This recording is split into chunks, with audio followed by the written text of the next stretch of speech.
రాష్ట్రంలో సబండ వర్గాల ప్రజలకు భరోసా కల్పించడంలో కాంగ్రెస్ ప్రభుత్వం పూర్తిగా విఫలమైందని బీఆర్ఎస్ మండల పార్టీ అధ్యక్షుడు శ్రీనివాస్ గౌడ్, పీఏసీఎస్ చైర్మన్ ఇంద్రసేనారెడ్డిలు ఆరోపించారు. గురువారం మహాత్మా గాంధీ వర్ధంతి సందర్భంగా బీఆర్ఎస్ మండల పార్టీ ఆధ్వర్యంలో జగదేవ్పూర్ మండల కేంద్రంలో గల గాంధీ విగ్రహానికి పూలమాలలు వేసి నివాళులర్పించారు. కాంగ్రెస్ ప్రభుత్వం అధికారంలోకి వచ్చి 420 రోజులు పూర్తి చేసుకున్న ప్రజలకు ఇచ్చిన హామీలు నెరవేర్చడంలో పూర్తిగా విఫలమైందని విమర్శించారు. ఎన్నికల్లో ఇచ్చిన హామీలు నెరవేర్చే వరకు ప్రజల పక్షాన బీఆర్ఎస్ పార్టీ పోరాడుతుందన్నారు. కార్యక్రమంలో బీఆర్ఎస్ గ్రామ శాఖ అధ్యక్షుడు బుద్ధ నాగరాజు, మాజీ ప్రజాప్రతినిధులు కిరణ్ గౌడ్, ఇక్బాల్, ఐలయ్య, బాలకిషన్ రాజు, చిన్న సత్యం, కొంపెల్లి మహేష్, కరుణాకర్, మాసపాక యాదగిరి, కుమ్మరి కనకయ్య, కర్ణాకర్, నరేష్, బండ శ్రీను, వెంకటయ్య తదితరులు పాల్గొన్నారు.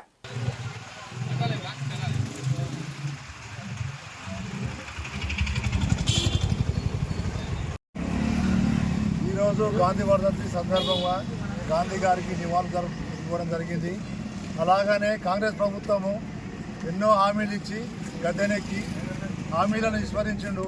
420 హామీలు చెప్పి 420 రోజులైనా ఇంతవరకు అమలు కావకపోవడము చాలా దారుణమైన విషయము. రుణమాఫీ కాలేదు, రైతు బంధు ఇస్తానని రైతు బంధులు కొట్టిండు, పింఛన్లు ఇస్తామని పింఛన్లు ఇవ్వలేదు, వృద్ధులకు భరోసా ఇస్తానని అది ఇవ్వలేదు, విద్యార్థులను మోసం చేసిండు. ఇన్ని మోసాలు చేసిన కళ్యాణ లక్ష్మికి తులం బంగారం జోడించి ఇస్తా అని చెప్పి అది కూడా మోసం చేసిండు. ఇన్ని రోజులు జరిగిన ఇలాంటి మోసాలను ఎండగట్టుతున్న మా కేటీఆర్ను జైలు చేస్తాను. ఈరోజు మహాత్మా గాంధీ వర్ధంతి సందర్భంగా నేటికి కాంగ్రెస్ ప్రభుత్వం గద్దెనెక్కి 420 రోజులు అవుతుంది. వాళ్ళు 420 దొంగ హామీలు ఇచ్చి రేవంత్ రెడ్డి గారు ప్రభుత్వం ఫామ్ చేసి గద్దె మీద కూర్చున్నాడు. ఇంతవరకు ఒక్క హామీ కూడా నెరవేర్చలేదు. ఇప్పుడు లోకల్ ఎలక్షన్లు, సర్పంచ్, ఎంపీటీసీ ఎలక్షన్ ఉన్నాయని మొన్న హడావిడి చేసి 26 జనవరి నాడు 4 పథకాలు అమలు చేస్తున్నామని వీళ్ళు చేసి ఇవాళకి ఇచ్చింది లేదు, ఏం లేదు. మండలంలో ఒకే ఒక్క గ్రామానికి ఇచ్చారు. నేను అడుగుతున్నా ఈ కాంగ్రెస్ ప్రభుత్వానికి, మండలంలో ఒక్క గ్రామం వల్లే ఓట్లేస్తే మీ ప్రభుత్వం వచ్చిందా? ఇంకా అవి కూడా పూర్తి కాలే.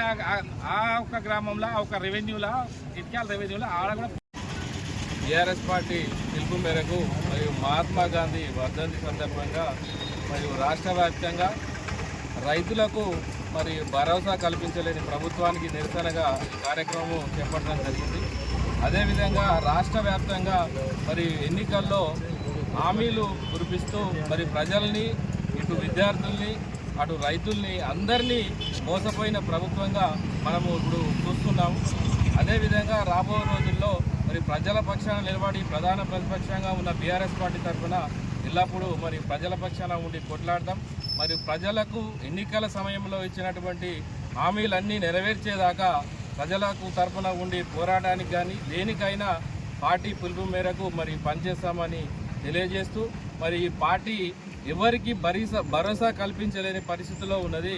మరియు లాస్ట్కు వాళ్ళ కాంగ్రెస్ నాయకులకు కూడా మరి వాళ్ళ పార్టీ నాయకత్వం మీద కానీ వాళ్ళ పార్టీ ఆధ్వర్యంలో ఏర్పడినటువంటి ప్రభుత్వానికి మీద కూడా వాళ్ళ పార్టీ నాయకులకే భరోసా లేకుండా పోయింది.